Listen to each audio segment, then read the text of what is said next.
अस्सलामुअलैकुम स्टूडेंट्स, उम्मीद करता हूँ आप लोग खैर के साथ होंगे। बच्चे, हम लोग मोस्ट रिपीटेड नम्स के जो एमसीक्यूज़ हैं केमिस्ट्री पोर्शन के वो डिस्कस कर रहे हैं। आज की इस पर्टिकुलर वीडियो के अंदर हम लोग पार्ट 2 को डिस्कस करेंगे। इससे पहले पार्ट 1 वाली वीडियो मैं आप लोगों के साथ शेयर कर चुका हूँ। बच्चे, पार्ट 2 में क्वेश्चन है हमारे पास, एक स्ट्रक्चर दिया गया और इसका नाम पूछा गया था। तो बच्चे, ये बेसिकली बेंजीन के साथ एक OH ग्रुप अटैच है और 3 NO2 ग्रुप अटैच है। मैंने इसको यहाँ पर SHH उस तरह से ड्रा कर दिया जिस तरह से आपकी बुक के अंदर मौजूद है। बच्चे, इसको आप लोग 2,4,6 ट्राई नाइट्रोफिनॉल भी पढ़ते हैं, और अगर इसका कॉमन नेम पूछा जाए तो बच्चे हम लोग इसको पिक्रिक एसिड का नाम भी देते हैं। और याद रखिएगा कि पिक्रिक एसिड एक वाहद एसिड है जिसके अंदर कोई भी कार्बोक्सिल ग्रुप मौजूद नहीं होता और इसकी एसिडिक स्ट्रेंथ की काफ़ी ज़्यादा जो है वो वैल्यू होती है। तो ये वाला फैक्ट है, आप लोगों ने इस चीज़ को याद रखना है। बच्चे, क्वेश्चन है जी कि which one of the following test is given by both aldehydes and ketones. तो बच्चे, silver mirror test that is also known as Tollens test is only given by aldehydes, और एल्डिहाइड भी all aldehyde, either they are aliphatic और aromatic. बच्चे, Fehling solution test और Benedict solution test is only given by aliphatic aldehydes. Aromatic aldehyde ये वाले test perform नहीं करते, जबकि 2,4-DNPH test is given by both aldehydes and ketones. तो यहाँ पर हमारे पास जो है वो राइट ऑप्शन आ जाएगा 40। और क्या प्रोडक्ट बनती है? तो बच्चे, येलो और ऑरेंज रेड प्रेसिपिटेट्स हैं वो हमारे पास यहाँ पर बनती हैं। तो ये वाला फैक्ट है, इसको भी आप लोगों ने याद रखना है। नेक्स्ट देखते हैं जी, हमारे पास एक रिएक्शन गिवन है और पूछा गया कि इसमें आप लोग कौन सी चीज़ को एज अ कैटलिस्ट इस्तेमाल करते हैं। बच्चे, स्टेरिफिकेशन रिएक्शन है, हम लोग इसमें जो कैटलिस्ट इस्तेमाल करते हैं दैट इज़ सल्फ्यूरिक एसिड। और याद रखिएगा सल्फ्यूरिक एसिड के यहाँ पर 2 काम होते हैं। नंबर 1, ये कैटलिस्ट के तौर पर भी काम करता है, और नंबर 2, इसका दूसरा रोल ये होता है कि ये यहाँ पर डिहाइड्रेटिंग एजेंट के तौर पर भी काम कर रहा होता है। तो ये बात भी आप लोगों से MCQs के तौर पे पूछी जा सकती है। नेक्स्ट क्वेश्चन में उसने एक रिएक्शन दिया हुआ है और आपसे पूछा है कि बताएं इसकी प्रोडक्ट क्या होगी। बच्चे, एक OH ग्रुप जो है वो एक Cl के साथ रिप्लेस होगा, तो आपके पास बन जाएगा CH3COCl। यहाँ से OH निकला, यहाँ पीछे बच गया PCl4। अब OH में से एक हाइड्रोजन एक क्लोरीन के साथ मिलकर बना देगा HCl, पीछे बचे PCl3 और एक ऑक्सीजन, तो बच्चे ये बना देंगे POCl3। तो देख लें इसमें से कौन सी राइट ऑप्शन है, तो वो डेल्टा के अंदर मौजूद है POCl3 प्लस CH3COCl, जिसको एसिटाइल क्लोराइड का नाम दिया जाता है, और साथ में HCl जो है वो रिलीज़ हो जाएगा। बच्चे, नेक्स्ट क्वेश्चन है कि which one of the following reaction of carboxylic acid is reversible. बच्चे, अगर आप लोग बुक के ऊपर रिएक्शन देखें, स्टेरिफिकेशन वाहद रिएक्शन है जो कि रिवर्सिबल है। मैं सारे रिएक्शन लिख देता हूँ। स्टेरिफिकेशन में कार्बोक्सिलिक एसिड जो है वो अल्कोहल के साथ रिएक्ट करती है और हमारे पास ये रिवर्सिबल रिएक्शन होता है। इसमें एक बन जाएगा ईस्टर और साथ में वाटर का मालिक्यूल जो है वो रिलीज़ हो जाएगा। बच्चे, PCl5 की बात करूं तो अभी ये मैंने आप लोगों के सामने ऊपर रिएक्शन लिखा है, ये रिवर्सिबल है। अगर SOCl2 की बात करें तो SOCl2 प्लस CH3COOH, इसमें क्या प्रोडक्ट बनेंगी? CH3COCl प्लस हमारे पास यहाँ पर SO2 बन जाएगा और साथ में HCl, ये भी रिवर्सिबल रिएक्शन है। इसी तरह से साल्ट फॉर्मेशन तब होगी जब आप लोग एसिड का किसी बेस के साथ रिएक्शन करवा दें। बच्चे, न्यूट्रलाइजेशन एक रिवर्सिबल रिएक्शन है, आपके पास CH3COO Na साल्ट बन जाएगा और साथ में वाटर का मालिक्यूल जो है वो रिलीज़ हो जाएगा। तो यहाँ पर जो राइट ऑप्शन है वो हमारे पास अल्फ़ा आ जाएगा। क्वेश्चन नंबर 102 कि आप लोग अमाइनो एसिड में एसिड को ऐड करें तो कौन सी स्पीशी एक्ट करेगी एज अ बेस। बच्चे, amino acid exist in the form of zwitter ion, और स्वीटर आयन का फार्मूला ये होता है CHR COO नेगेटिव और NH3 पॉजिटिव।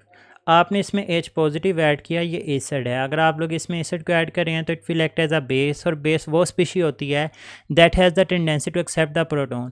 तो बच्चे, इसमें से ये जो COO नेगेटिव पार्ट होता है ये क्या करेगा, ये H पॉजिटिव को एक्सेप्ट करेगा और कन्वर्ट हो जाएगा COOH के अंदर। तो हम लोग बोलेंगे basic behaviour of zwitter ion या फिर basic behaviour of amino acid is due to the carboxylate ion. बच्चे, नेक्स्ट क्वेश्चन की तरफ मूव करते हैं। आप लोगों को Ka की वैल्यूज़ दे दी गई और आप लोगों से एसिडिक स्ट्रेंथ के बारे में पूछा गया। बच्चे, याद रखें कि A का एसिडिक स्ट्रेंथ के साथ डायरेक्ट रिलेशन होता है और एक फैक्टर होता है pKa। pKa का जो है वो एसिडिक स्ट्रेंथ के साथ इन्वर्स रिलेशन होता है। अब यहाँ पर उन्होंने Ka की वैल्यूज़ दी हुई हैं, तो जिसकी Ka की वैल्यू ज़्यादा उसकी एसिडिक स्ट्रेंथ सबसे ज़्यादा होगी। बच्चे, नोट डाउन कर लेते हैं आप लोग इनकी वैल्यूज़ को। ये 10⁻⁻5, ये -2 है, ये -3 है और ये -3, मतलब ये सबसे छोटी वैल्यू है, के ए की सबसे कम वैल्यू है।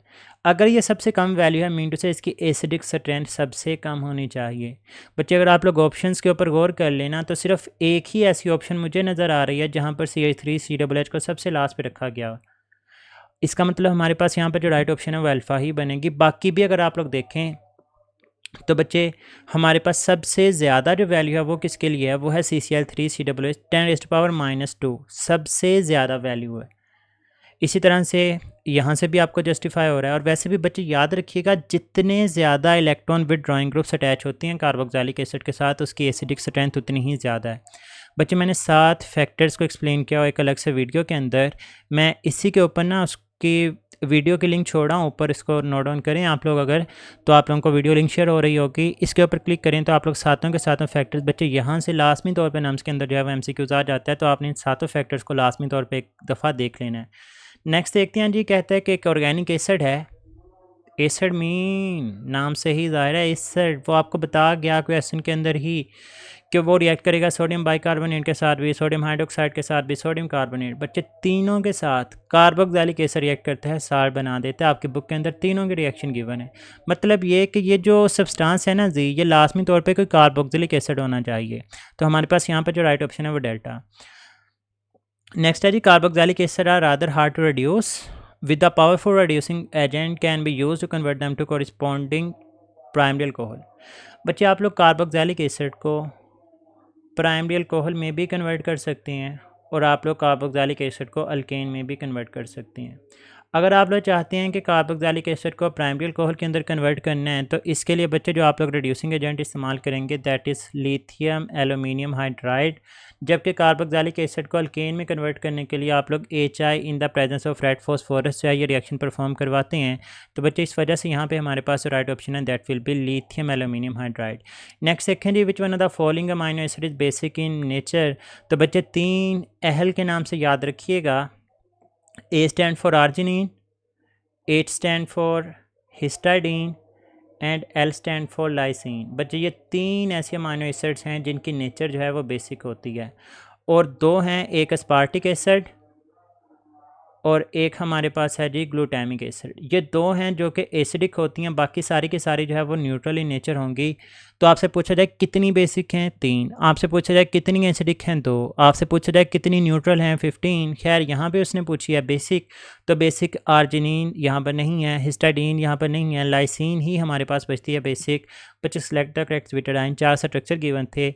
इस तरह से कोई भी स्ट्रक्चर गिवन हो जिसके अंदर 2 आयंस मौजूद हों, पॉजिटिव और नेगेटिव आयंस एक ही साथ पाए जाएं, वही आप लोगों के पास विटाडाइन का स्ट्रक्चर होता है। नेक्स्ट है जी, how many moles of sodium are present in 0.1 gram of sodium. बच्चे मोल्स निकालने हों तो फार्मूला ही होता है given mass over molar mass. Given mass है 0.1 इंटू ओवर मोलर मैस या एटॉमिक मैस 23 है। 0.1 को मैं लिख सकता हूँ 1 इंटू 10⁻⁻1। अगर बच्चे मैं इसको 100 के अंदर कन्वर्ट करना चाहूँ तो फिर ये हो जाएगा 10⁻⁻3। अब ना दिमाग का इस्तेमाल करना है, सिंपल कैलकुलेशंस की तरफ जाना है। बच्चे देखें, अगर 23 की जगह 25 होता तो वो 25 इंटू 400 आ जाना था। अब 23 इंटू 4 आपके पास होता है 92, मतलब आपके पास जो आंसर है वो 4 पॉइंट समथिंग इंटू 10⁻⁻3 जो है वो बन रहा होगा। और अगर आप ऑप्शंस के ऊपर फोकस करें तो 10⁻⁻3 और 4.3 वाली एक ही ऑप्शन है, यही आप लोगों की राइट ऑप्शन होगी। नेक्स्ट क्वेश्चन देखें जी, कहता है with the help of spectral data given calculate the mass of neon. बच्चे इसका फार्मूला क्या होता है कि आइसोटोप का मैस मल्टीप्लाइड बाय उसकी relative abundance that is 90.92 plus 21 into 0.26 plus 22 multiplied by 8.82 over 100। बच्चे अगर आप लोग इसको सॉल्व करें तो 20.18 AMU आ जाएगा। तो यहाँ पर हमारे पास जो राइट ऑप्शन है वो 4 लिया। ये SHS बुक की एग्जांपल है। नेक्स्ट पूछा गया कि किन की इलेक्ट्रॉनिक कॉन्फ़िगरेशन नियॉन की तरह, मतलब 10 इलेक्ट्रॉन्स हैं। बच्चे N पॉजिटिव 10 हैं लेकिन Cl नेगेटिव 18, ये राइट ऑप्शन नहीं है। K पॉजिटिव, पोटाशियम 18 होता है, एक इलेक्ट्रॉन निकाल दें तो 18 बच जाएंगे। Cl 17 होते हैं, नेगेटिव मीन एक गेन कर लिया 18। सोडियम 11, एक लूज़ कर दिया तो 10। F में 9 होते हैं, एक गेन कर लिया तो 10, यही राइट ऑप्शन है। अगर आप लोग यहाँ पर देखें तो Na पॉजिटिव और Mg2 पॉजिटिव, यहाँ पर भी यही राइट ऑप्शन बन रहा है। यहाँ पर अगर Mg पॉजिटिव कर दें क्वेश्चन को सेव करने के लिए तो फिर बच्चे आप लोगों के पास यहाँ पर राइट ऑप्शन डेल्टा आ जाएगी। नेक्स्ट क्वेश्चन देखें, कहते हैं जी there are 4 orbitals S P D और एफ, इनमें से एनर्जी ऑर्डर बताना है। बच्चे आप लोग इनको n+l वैल्यू से निकाल लेते हैं। अब आपके पास 4s है, 4p है, 4d है और 4f है।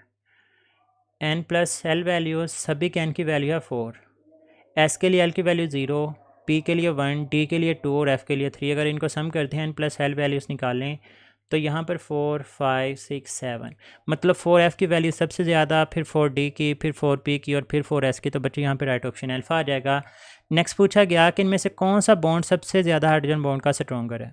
बच्चे हाइड्रोजन बॉन्ड की स्ट्रेंथ का डायरेक्ट रिलेशन होता है इलेक्ट्रोनेगेटिविटी डिफरेंस के साथ। किस में इलेक्ट्रोनेगेटिविटी डिफरेंस सबसे ज़्यादा होगा, तो बच्चे वो हमारे पास है HF। तो यहाँ पर जो राइट ऑप्शन है वो हमारे पास बीटा आ जाएगा।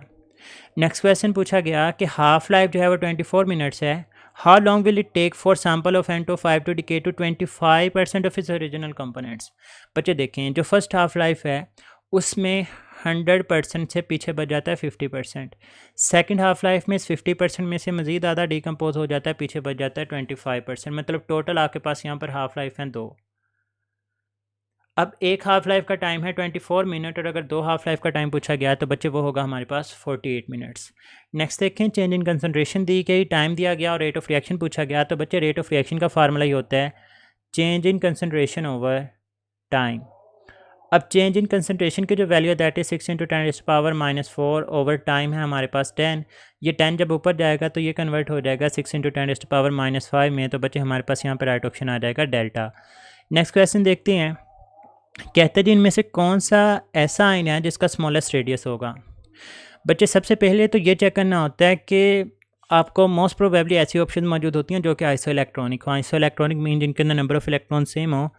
एलुमिनियम 13 एटॉमिक नंबर होता है, +3 मीन उसने 3 लूज़ कर दिए 10 इलेक्ट्रॉन। मैग्नीशियम 12 होता है, +2 मीन 2 इलेक्ट्रॉन लूज़ कर दिए 10। सोडियम 11 1 इलेक्ट्रॉन लूज़ किया 10। सिलिकॉन 14 और 4 इलेक्ट्रॉन किए 10। बच्चे याद रखिएगा अगर पॉजिटिव आयन हो तो आयोनिक रेडियस का इन्वर्स रिलेशन होगा मैग्नीट्यूड ऑफ चार्ज के साथ। मतलब जितना पॉजिटिव चार्ज ज़्यादा होगा उसका आयोनिक रेडियस उतना ही कम होगा, क्योंकि पॉजिटिव चार्ज ज़्यादा होने का मतलब यह है कि उसने ज़्यादा इलेक्ट्रॉन्स लूज़ कर दिए तो प्रोटॉन तो उतने ही होते हैं, वो रिमेनिंग इलेक्ट्रॉन्स को बहुत ज़्यादा फोर्सेस के साथ जो है वो अपनी तरफ खींचेंगे, जिसकी वजह से उसका एटॉमिक रेडियाई जो आयनिक रेडियाई होता है वो कम होता है। तो बच्चे यहाँ पर हमारे पास जो राइट ऑप्शन है वो Si+4 आ जाएगा। नेक्स्ट है जी keeping in view the size of atom, आपने करेक्ट ऑर्डर बताना है। बच्चे याद रखिएगा left right atomic radius decrease करता है और top to bottom atomic radius जो है वो इंक्रीज़ करता है। अब ऑप्शंस देखें, नाइट्रोजन और carbon. Carbon atomic number 6, nitrogen 7। तो नाइट्रोजन का एटॉमिक नंबर कम होना चाहिए था और कार्बन का जो है वो ज़्यादा होना चाहिए था।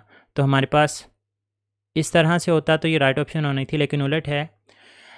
जाली में देखें क्लोरीन और आर्गोन, क्लोरीन 17 आर्गोन 18, तो इस तरह से होना चाहिए था, यहाँ पर उलट लिखा हुआ, ये राइट ऑप्शन नहीं है। बीटा में देखें सिलिकॉन 14 और फॉस्फोरस है वो 15, तो सिलिकॉन का ज़्यादा होना चाहिए था, उलट लिखा हुआ है। यहाँ पर बच्चे लिथियम 3 है और बेरिलियम का 4 है, ये बिल्कुल ठीक लिखा हुआ है। तो यहाँ पर जो राइट ऑप्शन है वो डेल्टा है। नेक्स्ट देखें जी, कहते हैं on the basis of oxidising power of halogen which reaction is possible. बच्चे मैं सिंपल सी एक ही बात बताता हूँ कि जो ऊपर वाले हैलोजन्स हैं वो नीचे वालों को ऑक्सीडाइज़ कर सकते हैं, लाइक फ्लोरीन इन सभी को ऑक्सीडाइज़ कर सकते हैं। क्लोरीन ब्रोमीन और आयोडीन को ऑक्सीडाइज़ कर सकते हैं और ब्रोमीन आयोडीन को ऑक्सीडाइज़ कर सकते हैं। यहाँ पर देखें Cl नेगेटिव 0 में कन्वर्ट हुआ, आयोडीन 0 से -1, मतलब आयोडीन की हो गई रिडक्शन और क्लोरीन की हो गई ऑक्सीडेशन। बच्चे क्लोरीन आयोडीन को ऑक्सीडाइज़ कर सकता है लेकिन नीचे वाला एलिमेंट ऊपर को ऑक्सीडाइज़ नहीं कर सकता, तो ये राइट ऑप्शन नहीं है। एक ही याद रखें, ऊपर वाला नीचे को जो है वो ऑक्सीडाइज़ करेगा। यहाँ पर आएँ, फ्लोरीन -1 है, 0 में गया, मतलब फ्लोरीन की ऑक्सीडेशन हो गई। बच्चे फ्लोरीन तमाम को ऑक्सीडाइज़ कर सकता है, फ्लोरीन को कोई भी ऑक्सीडाइज़ नहीं कर सकता, तो ये तो राइट ऑप्शन नहीं है। यहाँ पर आएँ, आयोडीन -1 से 0 में गया, बोरोमीन 0 से -1, मतलब ऊपर वाले एलिमेंट ने, बोरोमीन ने, नीचे वाले एलिमेंट को ऑक्सीडाइज कर दिया जो कि -1 से 0 में गया। यही हमारे पास राइट ऑप्शन है। यहाँ पर देखें आयोडीन 0 से गया -1 में, मतलब आयोडीन की हो गई रिडक्शन, और बोरोमीन -1 से गया 0 में, मतलब बोरोमीन की हो गई ऑक्सीडेशन। तो बच्चे बोरोमीन आयोडीन को ऑक्सीडाइज कर सकता है, लेकिन यहाँ पर तो आयोडीन ने बोरोमीन को ऑक्सीडाइज कर दिया, तो ये भी राइट ऑप्शन नहीं है। तो बच्चे यहाँ पर राइट ऑप्शन जो है वो बीटा। नेक्स्ट देखें, कहता है कि कौन सा मिक्सर जो है वो सी डाइवर्स यूज़ करते हैं। तो बच्चे इसके लिए हेलियोक्स का वर्ड यूज़ होता है। हेलीमीन, हीलियम और ऑक्समीन ऑक्सीजन। तो बच्चे यहाँ पर जो राइट ऑप्शन है वो चार्ली। नेक्स्ट है जी TiH2O6+3 ट्रांसमिट्स। बच्चे यहाँ पर आप लोगों ने ये याद रखनी है डायग्राम। इसमें विबग्योर को आई को निकाल दें, बाकी सभी को लिख लें, लाइक VBGYOR। बच्चे TiH2O6 है, ये क्या करता है? ये हमारे पास हम लोग बात करते हैं कि हमारी बुक के अंदर जो है सच एज एग्जांपल गिवन है कि ये येलो कलर को जो है वो एब्जॉर्ब कर लेता है। अब बच्चे अगर ये येलो कलर को एब्जॉर्ब कर रहा है तो इसके बिल्कुल सामने वाला जो कलर होगा वो नज़र आएगा। तो येलो के बिल्कुल सामने हमारे पास वॉयलेट, तो ये वाला कलर जो है वो नज़र आएगा, और जो कलर नज़र आता है उसके इर्द गिर्द वाले कलर जो है वो ट्रांसमिट होते हैं। तो वॉयलेट के एक तरफ रेड है और एक तरफ ब्लू है, तो इसका मतलब ये क्या हो जाएंगे, यहाँ से ट्रांसमिट हो जाएंगे। तो राइट ऑप्शन आ जाएगा delta. About 80% of the ammonia is used for the production of, right option is fertilizers. Urea is the most widely used nitrogenous fertiliser. इसकी कंपोजिशन बतानी है। तो बच्चे NH2C+O NH2 ये यूरिया का फार्मूला है। अगर इसको इकट्ठा करके लिखेंगे तो N2H4CO बनेगा। राइट ऑप्शन आ जाएगा डेल्टा। नेक्स्ट देखें, रिएक्शन गिवन हुआ है, कहते हैं according to Le Chatelier principle reaction must not be temperature dependent. बच्चे एक्सो है, टेम्परेचर के ऊपर तो डिपेंड करेगा। अगर एक्सो हो तो टेम्परेचर को बढ़ाने से रिएक्शन रिवर्स में आ जाता है, और टेम्परेचर को कम करने से जो है वो रिएक्शन फॉरवर्ड में चला जाता है। तो उसके ऊपर डिपेंड तो करता है। Reaction must be carried out room temperature. बच्चे रूम टेम्परेचर के ऊपर प्रोसीड नहीं करवाना पड़ेगा। अगर आप लोग इसको फॉरवर्ड लेकर जाना चाहते हैं तो टेम्परेचर लाजमी तौर पे कम करना पड़ेगा, और वो हमारे पास 40 ऑप्शन मौजूद है, यही राइट ऑप्शन होगा। नेक्स्ट देखें, कहता है what is the percentage of nitrogen in H4NO3।